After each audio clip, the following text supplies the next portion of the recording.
Hello, Dodger fans. Welcome back to another episode of the Blue Dugout Podcast. Of course, your host, Chris Pacheco. We are in the Lone Star State where we are talking Dodgers and Rangers in a 3-game series. This series was honestly a very back-and-forth series. It was very crazy throughout the whole way. Rangers showing some phenomenal pitching. Of course, the Dodgers have a couple of guys that go pretty strong. Their starting nine, we've got Tommy Edman at second base, Mookie Betts at shortstop, Freddie Freeman at first base, Teoscar Hernandez in right field, Michael Conforto in left field, Will Smith behind the plate. We've got Max Muncy at third base. Eddie Rosario makes his debut at the DH spot. So we all know that Shohei Ohtani, in fact, just had a daughter, so congratulations to him and his wife. At this point, she was still in labor, so he was sent on what's called maternity leave. Took this game to go be by her side to make sure she was good in her delivery. So Rosario at the DH spot, and then we've got Andy Pages in center field. On the mound for the Dodgers, we've got one of the best pitchers in baseball right now. Yoshinobu Yamamoto comes in for his 5th appearance of the season with a 2-1 record and has not allowed an earned run in his last 2 starts.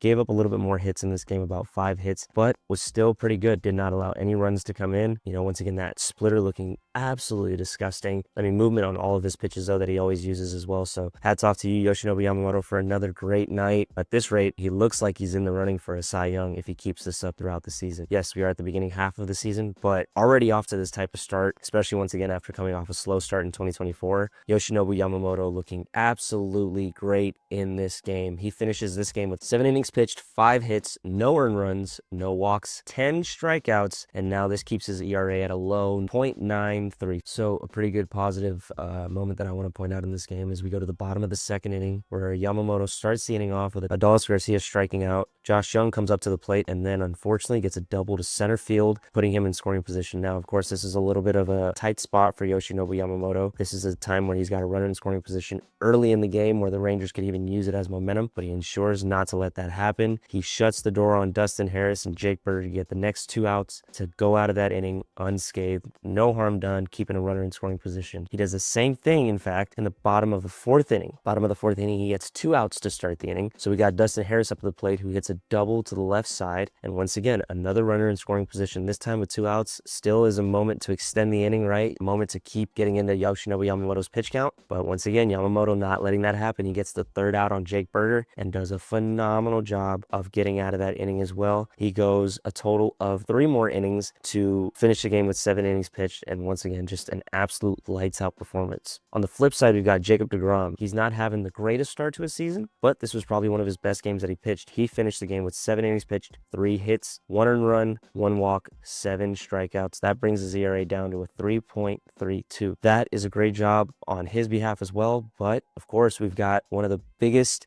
moments in this game, and that's none other than Tommy Edman coming up to the plate to start it off. On his 3rd pitch, he puts a ball deep into right center field. That ball's up, that ball's back, that ball's fair, that ball is out of here. Tommy Edman, once again, staying hot in the game, completely coming into this game locked in. He sees this pitch that he wants, has one of those better swings on the Dodgers. It's about as good as it gets when it comes to his swing. Gets a good job of getting a nice, good launch angle on it, puts over the right center wall, and we are now at 1-0. However, Jacob deGrom holds us for a whole 6 innings after that. We cannot just score 1 run. One guy cannot stay hot the whole season. We need a couple guys to come alive, get the bats going. Tommy Edman obviously doing something either in his off time, but he's definitely doing something right because he's obviously just continuing to keep his bat hot, whether it's hitting home runs, whether it's getting RBIs, whether it's getting on base in general.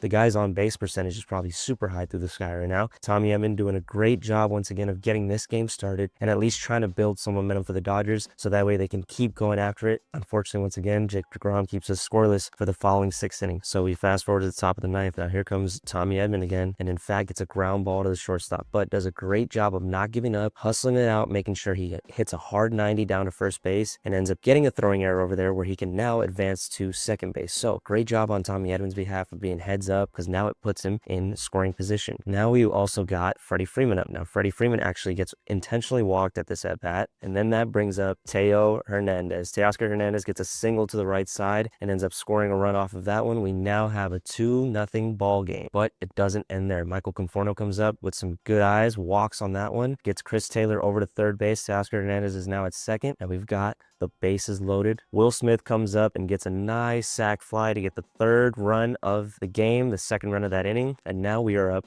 3-0. Now, another positive I actually want to point out in this game is Max Muncy, once again, showing some improvement. He gets a base hit early on in the game, and it's just upping his on-base percentage. We saw in the Rocky series that he took a few walks, right? He was able to see the ball a lot better. He was able to be patient, and it got him on base. Now he starts this game off with a single. I like the fact that he's actually showing some improvement, showing some adjustments at the plate. It doesn't really matter what it could be. It could be a stance, different things that he's doing with his swing, his load timing, his timing in general. That's a huge momentum builder for someone like Max Muncy, who, at the beginning of the season was okay, not having the best start. He's not doing too bad. So once again, Max Muncy, hats off to you. Great job on the improvement. This is really good, right? We didn't just score 1 run, right? We put up 2 more, and this gives us a little bit more of insurance, right? We've got a 3-0 lead now going into the bottom of the ninth. We've got a ground ball to the left side to Max Muncy. Now it looks like that ball is gonna start going foul, but it looks like it stays right over the bag and even right over the line. The umpire throwing his hands up at first is what it looks like, but then points directly to the fairgrounds at that point. Now, in my opinion, it really doesn't matter if I see you throwing your hands up or pointing anywhere. If I hear you yell foul ball, I will stop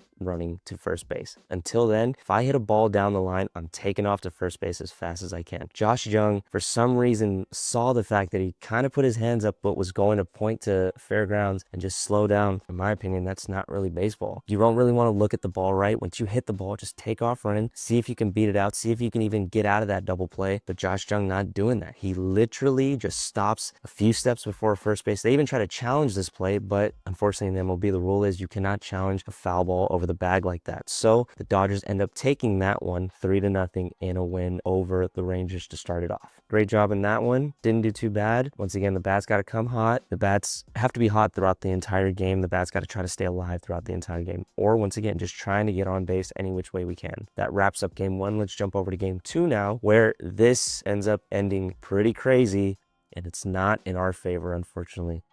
So here we are in game 2, where we have the 23-year-old from Japan, Roki Sasaki, taking the mound after one of his best starts against the Chicago Cubs. Roki Sasaki looking a lot better in this game. He still is showing some improvement, right? He definitely is getting a lot more outs, giving up less runs, giving up less hits. He's getting more strikeouts. For the first time actually in his rookie career, he makes it through 6 innings pitched. It still is very early in the season. He is still a rookie, so it's just going to take him a little bit more time, but doing a great job in this one of at least staying in a little bit longer to ensure that he can save arms, right? Hats off to you, Roki Sasaki, for some improvement. In game 2, the starting 9, we've got Tommy Emmett at second base, Mookie Betts at shortstop, Freddie Freeman at first base, Teo Hernandez in right field, Conforto in left field, Will Smith behind the plate. We've got Max Muncy at third base, Eddie Rosario back at the DH spot, and this is in fact where it happened for Ohtani. He ended up having his baby girl on this day, so once again, congratulations to you, Ohtani. I wish you nothing but the best in fatherhood. And at the bottom, we've got Pages in center field. Let's get into the bottom half of the first inning, where we actually see Pages make one of his best catches. I mean, the chemistry it looks like between Roki Sasaki and Andy Pages is crazy. The fact that he just keeps robbing these home runs for him. So we've got none other than the former Dodger and the 2-time World Series MVP Corey Seager up at the plate. Roki Sasaki leaves the ball a little too high for him, puts that ball in the left center field. Here goes Andy Pages and reaches up and makes that phenomenal catch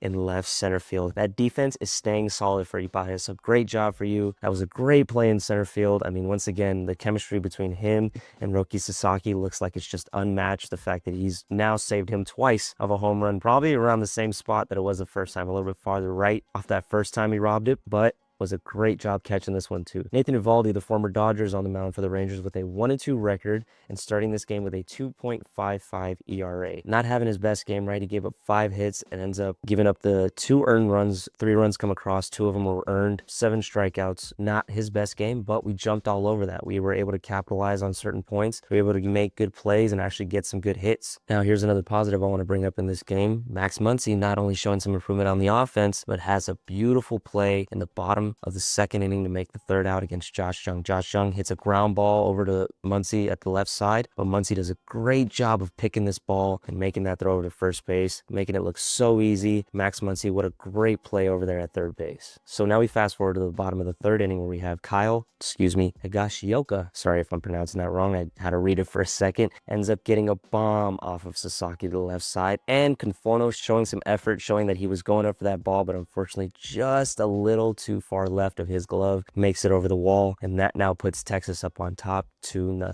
They're now drawing first blood. This is early in the game, and they have built some momentum off of the fact that they got that walk from Dustin Harris, followed up by that Higashioka home run. So the Rangers now go up 2-0, but it's not over there, folks. We go down to the top of the third inning where we have Mookie Betts up. Starts it off with a nice single. Looked like a big hit. Honestly thought he got all of it. They showed the ball flying through the air and ended up landing short in center field, but I'll take it. It's a base hit, and it's a great start. And then none other than the man from the 2024 Game 1 walk-off, Freddie Freeman, comes up and puts an absolute bomb in the right field. Had to take a second to look at it and wasn't sure if it was going to be fair or foul. That ball's up, that ball's back, that ball is fair, and that ball is out of here. Freddie Freeman now making it a 2-2 ball game. What a great job from a guy who's seen an opportunity and capitalized. He saw his pitch and put an absolute shot in the right field. So Freddie Freeman, great job. Have a night, kid, for that 2-run bomb. It doesn't even end there. Michael Conforto ends up getting a single. Michael Conforto really not having a hot bat right now, but shows some life in this one. Gets a single to center field, and then it's followed up by Michael Conforto leading off first base. Looks like Uvalde tries to throw over there, but unfortunately no one's there. Hits Michael Conforto, deflects off of him, and he takes advantage, gets to a scoring position in second base, and that is a great job too. Heads up baseball, knowing where that ball probably ended up, probably felt it hit him,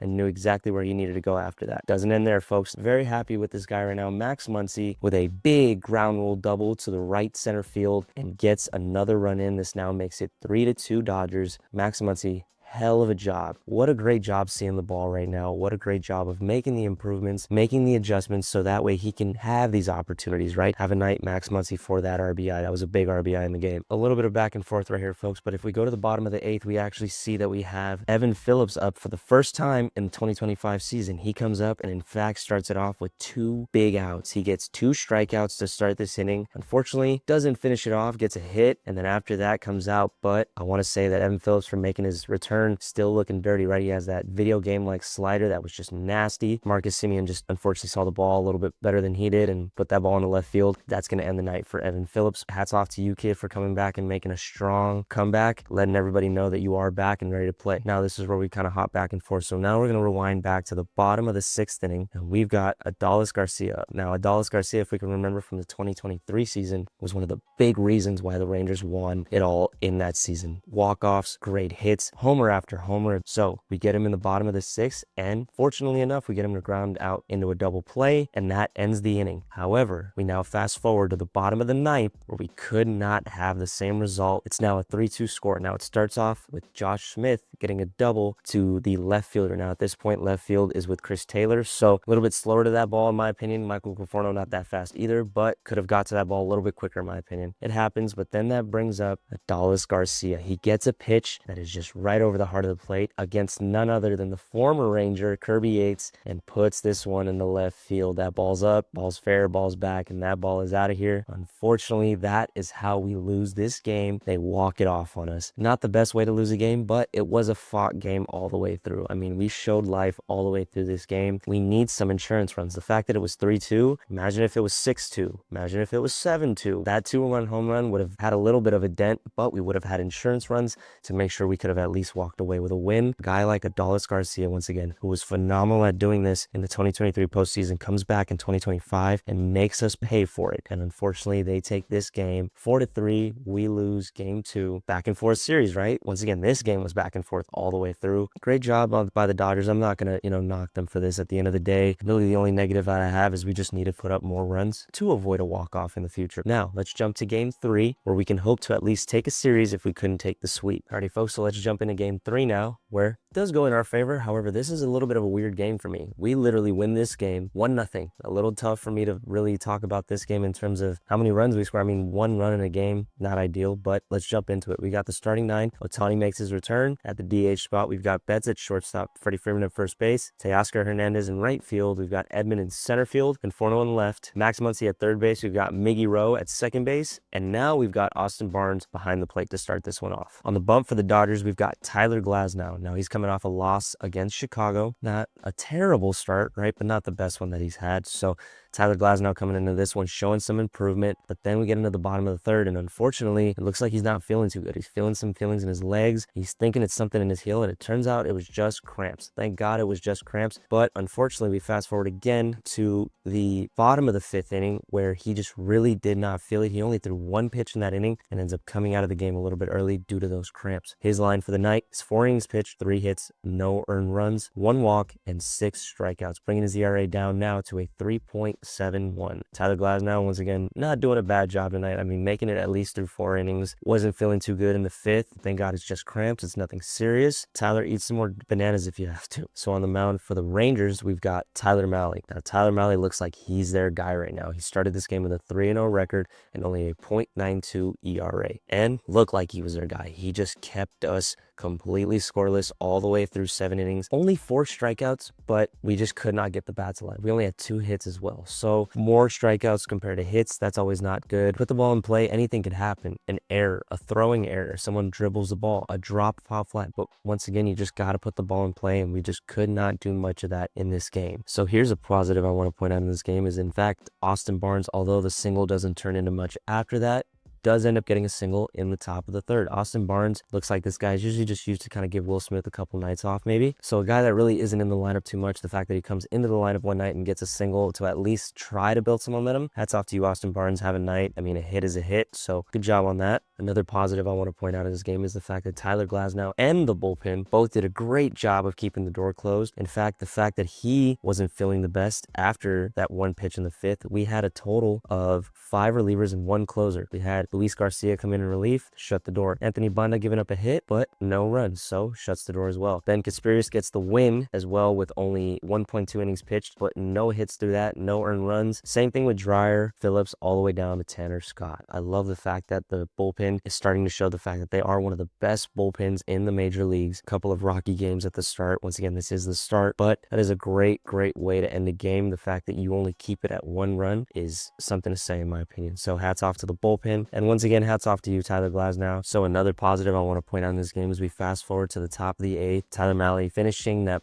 unbelievable start, that great start that he had against us. But we have the Fresh Prince coming off the bench, Will Smith, to get this going. And in fact, coming off the bench, gets a single to the left field and does a great job of getting this momentum going. And the Dodgers even capitalize on it. It's followed by a Shohei Ohtani walk. Mookie Betts comes up and flies out, but he ends up advancing Will Smith to third because that ball's deep enough to tag up on. Heads up play on Will Smith to turn the burners on and get all the way to third base, so that way he's even that much closer in scoring position. And then it's followed up by the 2024 World Series MVP, Freddie Freeman, comes up, and although it's not a home run, although it's not a walk-off, it is a sac fly to get this run in to now make it 1-0. We go all the way to the top of the 8th, scoreless through it all, Freddie Freeman making it happen. Hats off to you, Freddie Freeman. Some negatives that obviously we can point out in this game is the fact that the bats just stay cold. The fact that the bats stay cold, we left guys in scoring position. Guys were getting on second base, but we just could not get them around the bases to score. So unfortunately, that's something that is hurting us right now. In game 2, we saw the fact that if we don't get insurance runs, we can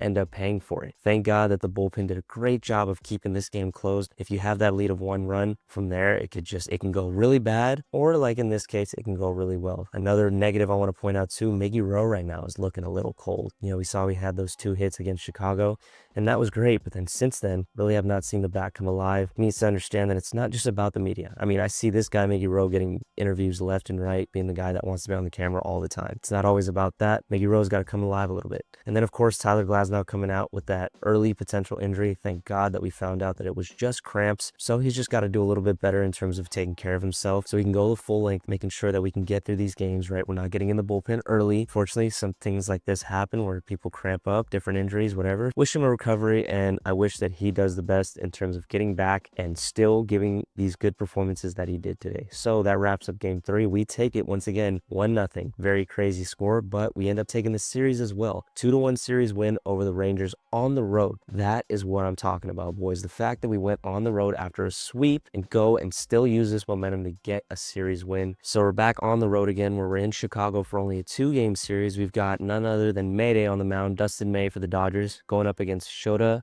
Imanaga, the Japanese sensation that was doing pretty damn good at the beginning of the 2024 season. Let's see how these two guys face off. One of them with a 2.22 ERA going into the game. The other one, Dustin May, at 1.06 ERA. So let's see if it's a really good matchup between two pitchers in that game. That wraps up tonight's episode of the Blue Dugout Podcast. Give a like if you haven't already. Please subscribe to the channel if you're new. This is Chris Pacheco wishing you a very pleasant afternoon, wherever you may be.